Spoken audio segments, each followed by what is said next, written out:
शिक्षा मित्रों से जुड़ी सच्ची और प्रामाणिक खबरों के लिए अभी चैनल को सब्सक्राइब करें। और आप सब लोग अवगत हैं कि राइट टू लाइफ, जीवन का अधिकार, ये शिक्षा के अधिकार के पहले से ही हमारे संविधान में जीवन का अधिकार जो है एक मौलिक अधिकार के रूप में पहले से उपलब्ध है। और माननीय सर्वोच्च न्यायालय ने ही अपने पूर्व के बहुत से आदेशों में इसको विस्तारित करके ये भी कहा है कि राइट टू लाइफ जो है वो right to live with dignity को भी उसमें ऐड किया है। और ये अधिकार जो मौलिक अधिकार है जो कि राइट टू एजुकेशन के पहले से है। जैसा आपने अभी देखा कि during the currency of the circular, मतलब जो जब तक एनसीटी का वो सर्कुलर वैलिड था तब तक जो अधिकार मिल गया कैंडिडेट्स को, वो अधिकार सुरक्षित होना चाहिए। तो मेरा ये व्यक्तिगत ओपिनियन है, अभिमत है कि जीवन का अधिकार जो उन्हें मिला कि हम बीएड करके ब्रिज कोर्स के रास्ते से हम अपने इस अधिकार का पालन कर पाएंगे, इसकी पूर्ति कर पाएंगे, अपना आजीविका अर्जित कर पाएंगे। ये अधिकार जो मुझे मिला, ये अधिकार वर्तमान में शायद उसका हनन हो जा रहा है। तो अगर कोई अभ्यर्थी, मैं नहीं जानता हूं कि वो कितना सही है कि नहीं है सही है, लेकिन अगर कोई अभ्यर्थी अगर इन सब बिंदुओं को या अपने विधि परामर्श लेकर के अगर अपना कोई दावा या पुनर्याचिका अगर माननीय सर्वोच्च न्यायालय में दायर करते हैं तो हमें उसके फलाफल के लिए प्रतीक्षा करना पड़ेगा और उसके फलाफल से ही प्रभावित होगा उनका परीक्षाफल। तो इसका मतलब यह हुआ कि अभ्यर्थी क्या अपना लीगल रिकॉर्ड्स लेते हैं, क्या एनसीटी आदेश करती है या क्या राज्य सरकार अध्यादेश वगैरह वगैरह जो भी लेकर के आती है, उससे उसका परीक्षाफल प्रभावित हो सकता है और हम उसका बिल्कुल अनुपालन करेंगे। अब तब ये प्रश्न आप लोगों के मन में जरूर उठता होगा कि जब इतना संशय है तो फिर अभी परीक्षा को क्यों नहीं टाल दिया जाए। स्वाभाविक है, ये सबके मन में ये सवाल उठेगा और इसका उत्तर भी माननीय सर्वोच्च न्यायालय के इसी आदेश में छुपा हुआ है। माननीय सर्वोच्च न्यायालय ने ये अपने पेज 35 से 36 में ये कहा कि जब आपके पास में डिप्लोमाधारी पर्याप्त संख्या में उपलब्ध थे तो आपको बीएड के साथ, ब्रिज कोर्स के साथ उसको अलाउ करने का कोई औचित्य नहीं था।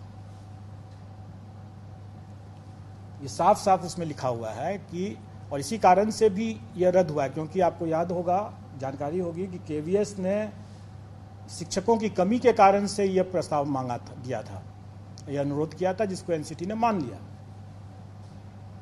लेकिन राजस्थान के मामले में सुप्रीम कोर्ट की यह तीखी टिप्पणी है कि जब आपके पास में वहां पर पर्याप्त संख्या में अभ्यर्थी मौजूद थे डिप्लोमाधारी, तब फिर यह ब्रिज कोर्स करके बीएड को शामिल करने का क्या औचित्य है। अगर हम यही कहें कि हमारे पास जब पर्याप्त संख्या में डिप्लोमाधारी अभ्यर्थी उपलब्ध हैं तो परीक्षा को स्थगित करने का क्या औचित्य है। तब तो क्या हम ये माननीय न्यायालय का मानना नहीं माना जाएगा कि हम जानबूझ करके, जबकि माननीय सर्वोच्च न्यायालय ने कह दिया साफ साफ कि आपके बीएड अभ्यर्थी नहीं एलिजिबल हैं इसके लिए, तब उनके लिए आपकी प्रतीक्षा रहते हुए आपने डिप्लोमाधारी के अधिकार का क्यों हनन किया। इसलिए हम डिप्लोमाधारी के अधिकार का हनन नहीं करेंगे, माननीय सर्वोच्च न्यायालय के अवमानना का भागी नहीं बनेंगे। माननीय सर्वोच्च न्यायालय ने जिस तीखी टिप्पणी को अपना आधार बनाया है, हम उसी तीखी टिप्पणी के आलोक में ये कहेंगे कि हम परीक्षा को नहीं टालेंगे।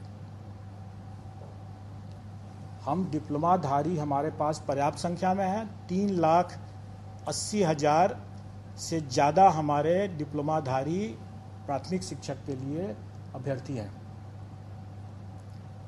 कई ऐसे बीएड वाले भी हैं जो कि डिप्लोमा भी प्राप्त किए होंगे, लेकिन उन्होंने शायद अपना बीएड ही लिखा होगा। हमारी वैकेंसी से रिक्ति से 5 गुना ज़्यादा अभ्यर्थी मौजूद हैं। हम कभी भी इसको इग्नोर नहीं कर सकते हैं, इस तथ्य को, खास करके माननीय सर्वोच्च न्यायालय के इस तीखी टिप्पणी के आलोक में, और हम इसको परीक्षा को कोई पोस्टपोन नहीं करेंगे। तो ये तो बहुत स्पष्ट बात हो गई, और मैंने बता दिया कि बीएड अभ्यर्थी भी भाग ले सकते हैं क्योंकि ये उनका अधिकार सुरक्षित हो चुका था, लेकिन उनका परीक्षा फल प्रभावित होगा उनके खुद अपने लीगल रिकॉर्ड्स को देखते हुए कि वो क्या पुनर्विचार याचिका दायर करते हैं या नहीं करते हैं, या एनसीटी या राज्य सरकार क्या निर्णय लेती है। और जैसा मैंने भी बताया कि ये निर्णय कि वो पात्र हैं या नहीं पात्र हैं, ये हम डॉक्यूमेंट वेरिफिकेशन के समय करते हैं। उसके पहले हम मान के चलते हैं कि जो भी उन्होंने दावा किया है वो सही है, और हम उसके हिसाब से अपना मेरिट लिस्ट बनाते हैं। लेकिन रिजल्ट हम, स्वाभाविक है, रिजल्ट हम तभी डिक्लेयर करेंगे जब वो पात्र होंगे।